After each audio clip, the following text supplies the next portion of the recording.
Hi, I'm Dr. Andrea Kita, and I'm a folklorist, and today I'm going to talk to you a little bit about what a folk group is. So a folk group's a term that we use a lot in folklore, and what we mean when we say a folk group is basically any group of people, and this can be any group from like 2 people all the way up to larger groups than that have one thing in common that's significant to them. And that's the significance to them is really an important part of that. So it has to actually have some sort of meaning to them. So you can't just kind of give somebody a folk group. They actually have to kind of decide that for themselves. So that group, as I mentioned, can be very small. It can be anywhere from what's known as a dyad, 2 people, to a group that's much, much larger, so long as they have something in common.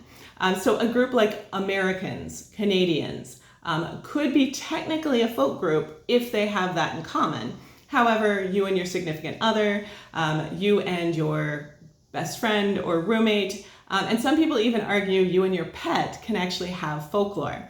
And there's also people who argue too that 2 animals can have folklore with each other, which is actually even cooler. So it has to be something that's significant to you. You have something in common that's significant, and that thing could be a lot of different things. It could be that you have the same occupation, that you have the same ethnicity, the same religion, that you live in the same area, you attend the same school, you're from the same family. Now, folk groups change throughout your life though. So some of them are pretty consistent, but others change all the time. So your friendship group might change if you move or once you graduate, but also members like families can change too. People pass away, people are born, people marry in or divorce out. And so there's that the whole concept of family can be a folk group, but it can change as well. And of course, we also know the difference between your biological family and maybe your found family, or the family that you create for yourself. So that can also be a significant folk group that comes later in life, but also can change based off of what happens with amongst individuals. So there's nothing inherently good or bad about that. It just sort of happens that way. So you might have some folk groups that are consistent throughout your life, but other ones that maybe aren't so much. They can change over time. And again, nothing wrong with that. That's pretty normal.